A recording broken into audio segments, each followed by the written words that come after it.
Now turn to Section 1. Section 1. You'll hear a head teacher and a teacher discussing a school camping trip. First, you have some time to look at questions 1 to 5.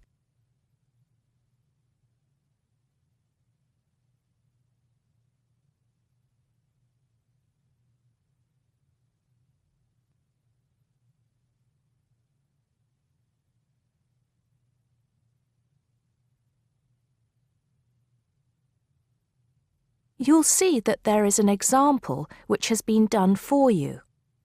On this occasion only, the conversation relating to this will be played first.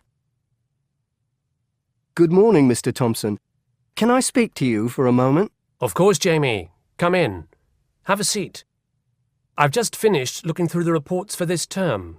It looks like the pupils are doing very well. Mr. Thompson says he's just finished looking through the reports, so B has been circled. Now we shall begin. You should answer the questions as you listen because you will not hear the recording a second time. Listen carefully and answer questions 1 to 5. Good morning, Mr. Thompson. Can I speak to you for a moment? Of course, Jamie. Come in. Have a seat. I've just finished looking through the reports for this term. It looks like the pupils are doing very well. Yes, I think they are. It's all going fine. So, Jamie, what's on your mind? Well, I've been thinking about next month's camping trip, the one for Year 10. Yes, we've got it scheduled for the 23rd to the 26th, if I'm not mistaken. Actually, I think it's the 24th to the 27th. Let's just check. Oh, right. Yes, you're right. So... Well, I've been thinking about how we might possibly make this year's event even better than last year's. Not that last year's wasn't great, but... Suggestions for improvement are always welcome, Jamie. So, what have you been thinking about? Well, to tell the truth, I wasn't completely happy with the camp we used last year. It was rather small, and I didn't feel that the grounds were particularly well kept. Go on. I did some searching, and I think I found the perfect spot. It's called Shepton Meadows, and... Is that the campsite in the Lake District? No, actually it's just outside Carlisle. It's a huge site, and it's on a lovely lake, Lake Brant, I believe it's called. Half the site is forested, and the rest, the actual camping area, is grassy. For kids that rarely get to see anything more than concrete, it's ideal. And the facilities are amazing. There's a basketball court, a large pool, and a football pitch. There are well-marked trails through the forest for hiking, and the lake is there for swimming and other water sports. I believe there's even a lifeguard service. That sounds like it might suit our purposes perfectly. Did you happen to find out about availability and cost? Yes, as a matter of fact, I did. I called them yesterday evening, and there are plenty of spots available. And because we're a non-profit organisation, they said they would give me a reduction in the price.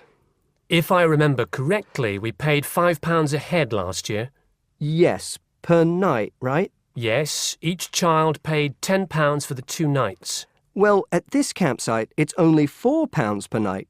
And they told me that if we had over 50 children, which we do, they could give us a further 10% off. That's very reasonable, isn't it? Well, from what you've told me, I think we should probably go ahead and book. Excellent. I'm sure the children will love it. I'm sure they will. Before you hear the rest of the conversation, you have some time to look at questions 6 to 10.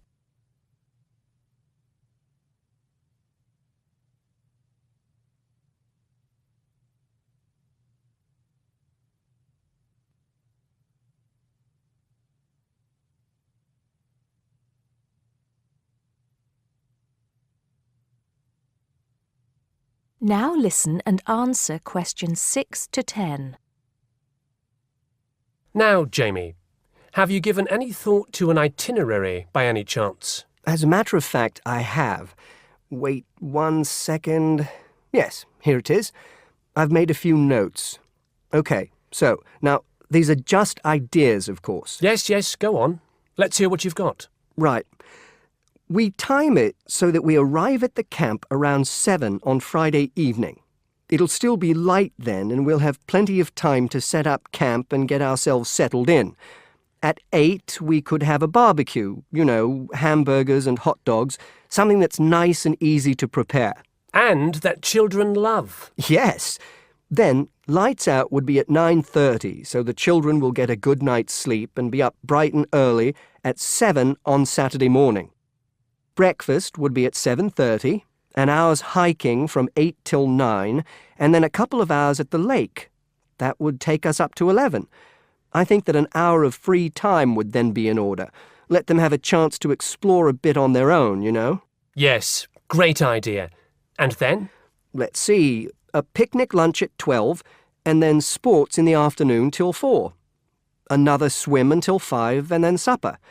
After clean-up, around 6:30, we could have a talk-back session, where the children get a chance to discuss their day and anything else they might have on their minds. Then a campfire and sing-along at 8, back to the tents at 9:30, and, well, that takes care of Saturday. Excellent. That would certainly keep them busy. What about Sunday? Sunday, right. As on Saturday, same wake-up and breakfast times, and then I thought we could go on a bit of a day trip. There are some caves about an hour's walk from the camp, which I thought the children might find interesting. We could leave at 8, which would mean we'd get to the caves at 9. They could explore for a couple of hours, and we'd head back at 11. 12 o'clock would see us back at the meadows. An hour's swim, and then lunch at 1. Then we could have organized games in the afternoon until supper at 5. It would take us an hour to clean up our sites and pack up. We'd be on the buses at 6 and all set to head back into the city. Well now, you've certainly put a lot of thought into this, Jamie, and it's paid off. I think it sounds wonderful. I can't think of a thing that needs to be changed. Let's go for it. Brilliant. I'll get the itinerary printed up and put it up on the notice board this afternoon. That is the end of section 1. You now have half a minute to check your answers.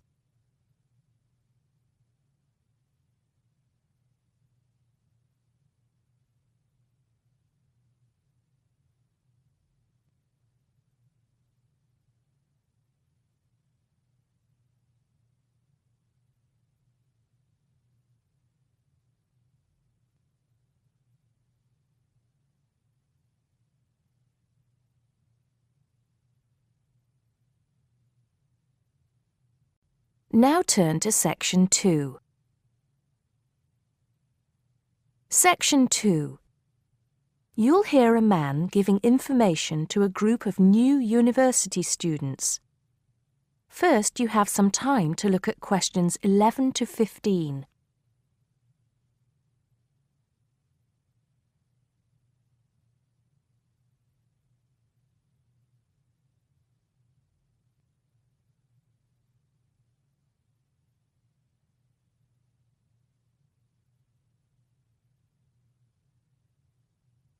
Now listen carefully and answer questions 11 to 15.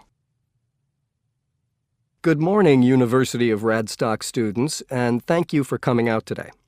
As some of you may already know, my name is Scott Barnes, and I am the director of the Student Services Office here at the university. I'm here today to give you some information about what Student Services has to offer you.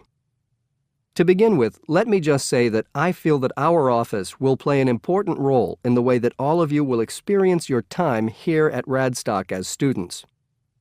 Primarily, our center is geared towards providing answers to any questions you may have. Because all of our reception staff are currently enrolled as students at Radstock, we feel that we're in an excellent position to deal with any issues you may face during your time here at the university. As I said earlier, the Student Services Office is mainly a place where you can have your queries answered. However, the office is more than that. For example, if you come and visit us, you can pick up your student discount cards. Now, with these cards, which come at no additional cost to you, You can take advantage of reductions of up to 40% on all forms of public transport in the city.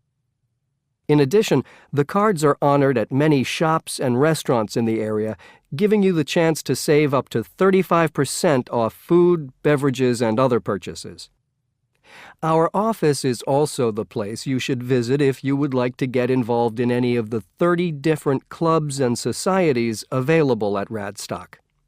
Come in any time between 10 and 3 on weekdays and sign up to become a member of the university choir or orchestra, the drama or debating club, the university trivia team. The list goes on and on. For new students, I cannot stress enough how vital it is to participate in the non-academic side of university life. Yes, we are here to work hard and do our best at our studies, but student life is also about having fun and meeting like-minded people. So, bearing that in mind, make sure that you get involved and enjoy yourselves. Before you hear the rest of the talk, you have some time to look at questions 16 to 20.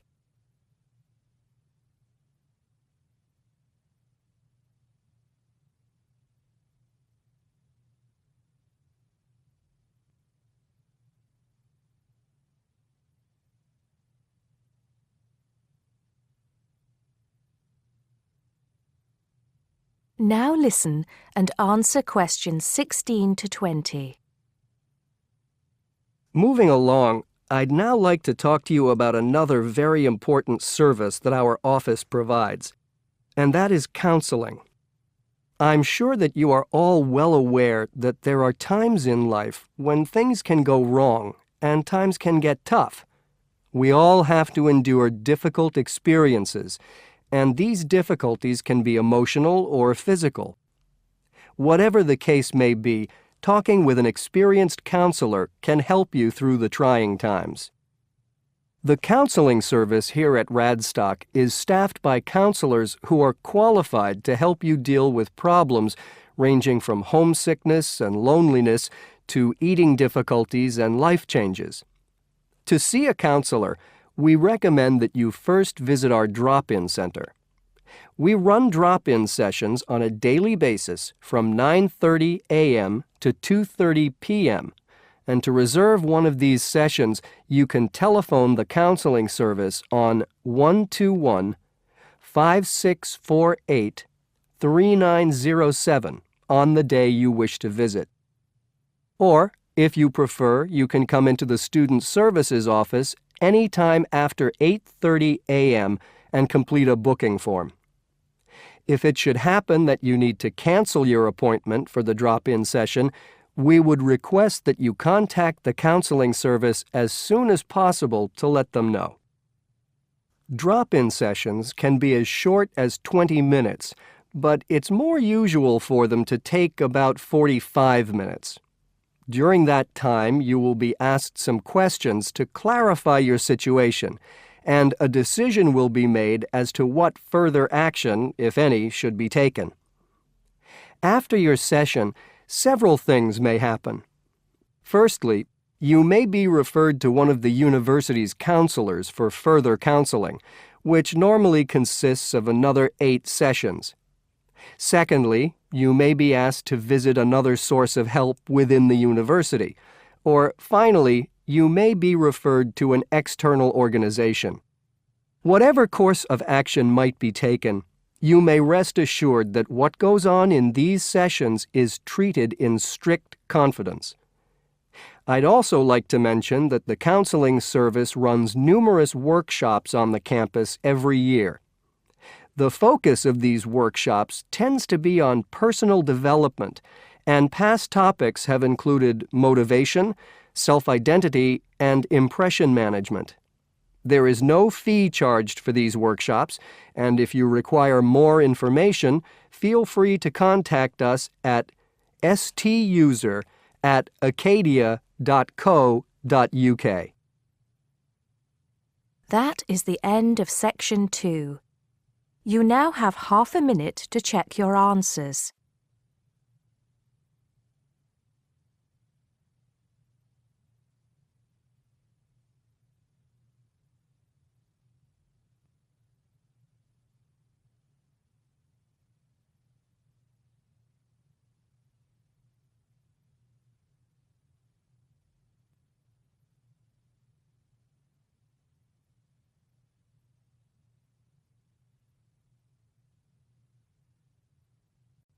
Now turn to Section 3. Section 3. You'll hear a tutor and a student talking about the history of the scientific method. First, you have some time to look at questions 21 to 25.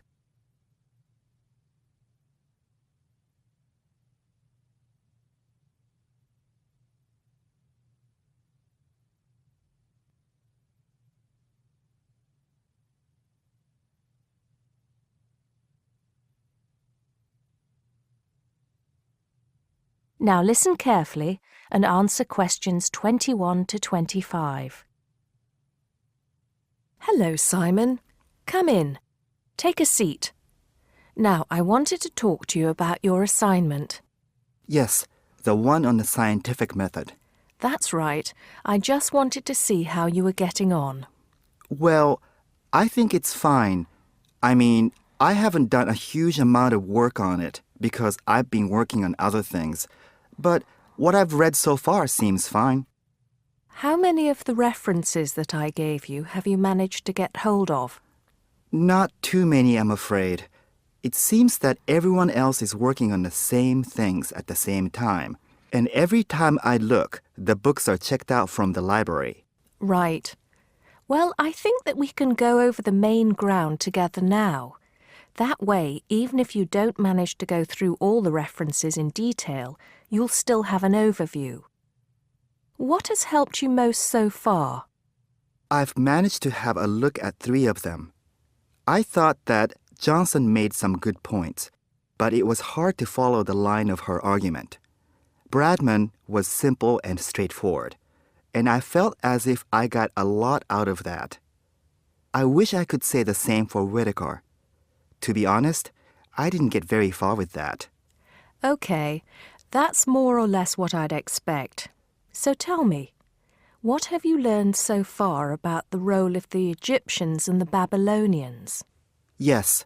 Well, there's evidence that the basic components of the scientific method, examination, diagnosis, treatment, and prognosis, were being used in the early 1600s BC, especially in the treatment of certain illness. Good. Yes, that's right.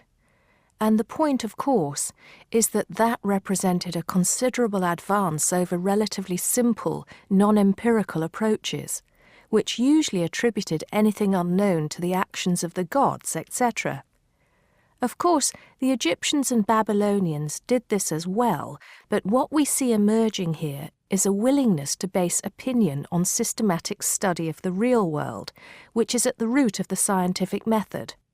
I see. Right, yes. And then that reappears later. Yes, although don't get carried away with the idea that it was a simple process of development. By the time we get to ancient Greece, let's take the period towards the middle of the 5th century BC, the rules governing the scientific method were practiced on a widespread scale, but there were still many people who believed that real truth could only be acquired by pure rational thought. Plato, of course, had a great influence on the development of the scientific method during this period. Through his academy. That's right. But then, as we know, a great deal of understanding of the scientific method disappeared as the old world order collapsed.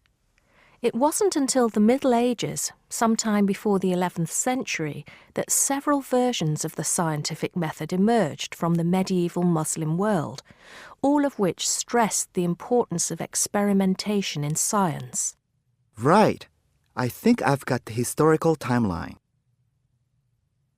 Before you hear the rest of the conversation, you have some time to look at questions 26 to 30.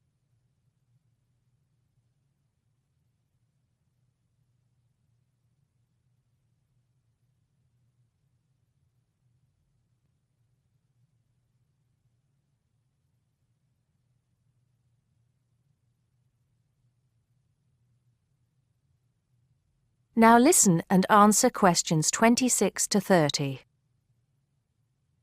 The other thing I'm struggling with slightly is actually pinning down precisely what we mean by the scientific method. I wonder if you could give me some pointers on that. Sure. Well, it's best to think of the scientific method as a series of steps in a process which allows us to find answers to questions about the world around us. So the first step is to identify the problem. What is it that you want to know or explain? And then I think the next step is designing an experiment. But you can't design an experiment unless you know what you want your experiment to tell you. Oh, yes. You need to form a hypothesis to be tested before you design the experiment. So there's a very clear relationship between hypothesis and experiment. Having designed the experiment, then of course you go on to carry out the experiment. The particular procedure you follow, the protocol, will differ from experiment to experiment, but the underlying principle is the same. You analyze the data from the experiment in order to confirm or disprove your hypothesis. Assuming the experiment is accurate. Oh yes, if there's anything unusual about the data, or if the results are at all surprising, then you need to ask yourself whether the experiment could be flawed and whether the data could be unreliable. If the answer is yes, then it may be necessary to modify the experiment and go through the process again. So, once you have reliable, valid results, Then the final step is to communicate them. The wider scientific community needs to know about the results, and publication in journals is the accepted way. okay, I think I've got the basics. It's going to get more complicated as we begin to look at some people who have criticized the scientific method. So you need to make sure that you understand things up to this point. Let me know if you have any further problems with it. That is the end of section 3. You now have half a minute to check your answers.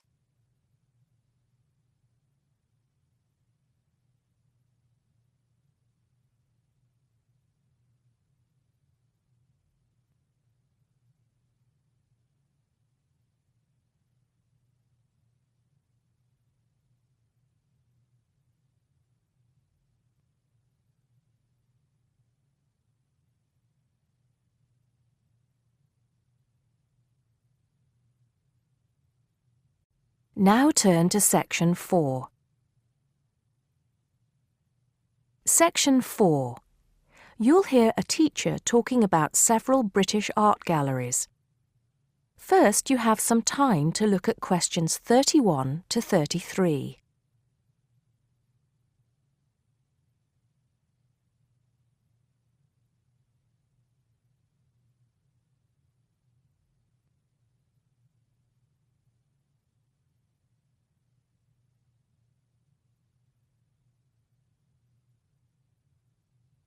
Now listen carefully and answer questions 31 to 33. Good afternoon. Welcome to the first class of V100 Art and History. The objectives of the course, as you will have seen if you've taken a look at the syllabus, include familiarizing yourselves with the vocabulary and language of art, learning about the basic elements of art and design, and finally, discussing historical periods as they pertain to art. The course will also give you the opportunity to visit some of the many galleries and museums that Britain has to offer. So, having said that, I'd like to spend the rest of today's class talking about 4 of the more important galleries that we will be visiting in the coming year. As most of you already know, or at least I hope most of you know, there are 4 Tate galleries in all. To begin, I'd like to tell you a little bit about the Tate Modern. Tate Modern is located in a very busy part of London called the South Bank. It's close to 2 world-renowned tourist attractions, St. Paul's Cathedral and Shakespeare's Globe Theatre. Now, interestingly enough, Tate Modern is housed in what was a power station built in several stages between 1947 and 1963. It was closed down in 1981 and reopened as a gallery in the year 2000. Tate Modern consists of 5 levels, with the Tate collection being shown on the 3rd and 5th levels. On level 2, the works of contemporary artists are exhibited, while level 4 is used for holding large temporary exhibitions. Since this museum opened, it has become a popular spot for both Londoners and tourists alike. And believe it or not, it doesn't cost anything to get in to see the collection displays. Before you hear the rest of the talk, you have some time to look at questions 34 to 40.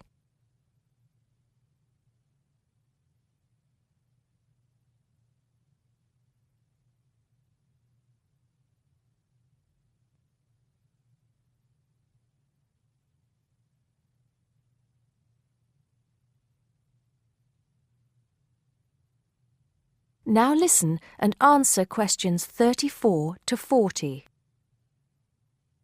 Now, the second gallery I'd like to talk about is Tate St. Ives, which is in Cornwall. It was built on the site of a gasworks, and it overlooks Porthmeor Beach. Tate St. Ives is housed in a 3-story building that was designed by the architects Evans and Shalliff. It was established in 1993, 7 years before Tate Modern was opened, and the gallery exhibits the works of modern British artists, including members of the St. Ives School, a group of artists living and working in the area from the 30s onwards. In later lectures, we'll be looking at the work of some of the artists who belong to that group and the ways in which they influenced each other. Okay, am I going too fast for any of you? No? Good. Next, I want to talk about Tate Britain, which is a gorgeous gallery situated right in the heart of Westminster. Tate Britain was the first of the 4 Tate galleries to open, and it was established in 1897. It was built on the site of an old prison, and when it first opened its doors, it was called the National Gallery of British Art. Later, it became known as the Tate Gallery, after the man who founded it, Sir Henry Tate. During its lifetime, Tate Britain has been damaged twice, once by floodwaters from the River Thames, and once by bombings during World War II. This gallery has an interesting range of exhibitions of historic and modern art from 1500 up to the present day. Now, the last gallery I'd like to tell you about is called Tate Liverpool. It's not hard to figure out where this gallery is located, is it? It was opened in 1988 to exhibit displays from the Tate collection, and it also has a program of temporary exhibitions. Tate Liverpool is housed in what was once a warehouse, and for some years it was one of the biggest galleries of modern and contemporary art in the UK. Well, that's a brief overview of just a few of the galleries we'll be visiting. I'd like now to look in a little more detail at what you can expect to see in each of these galleries, starting with Tate Britain. That is the end of section 4. You now have half a minute to check your answers.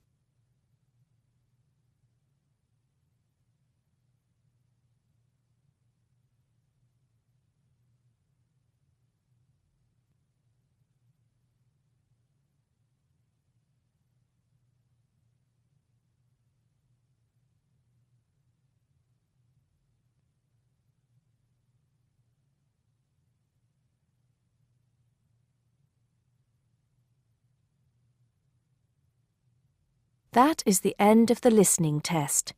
You now have 10 minutes to transfer your answers to the listening answer sheet.